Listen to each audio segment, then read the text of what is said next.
We're backstage in Rio de Janeiro. I'm joined by Kelvin Gastelum. Kelvin, first off, I've got to tell you, I have to commend you for speaking Portuguese as soon as you got the microphone because Brazil was upset. You beat their guy in Jacare, but then you kind of won him back. Yeah, I kind of felt like I needed to be able to win him back and gain favor in the crowd, so that's exactly what I did.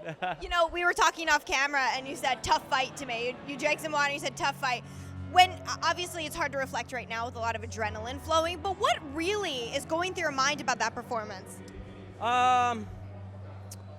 Just, you know what, I expect this kind of fight. I mean, this was a war, and this is exactly one of the many scenarios that I had played out in my mind. You know, I play out a lot of scenarios, and this was one of them, so I prepare for it. What were the biggest challenges for you in there tonight?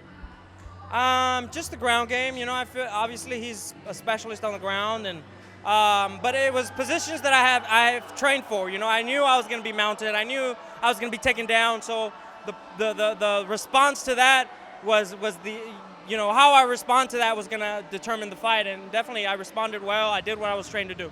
Yeah, you certainly did. Going these 3 rounds, how did you feel? Because that pace was nonstop. Yeah, I was definitely tired after the first round, and even he was. You know, it was a high-paced round, and you know, he's a big dude. You know, I had to, you know, to be able to carry my weight and his weight, it takes a lot of energy. Yeah, it certainly does.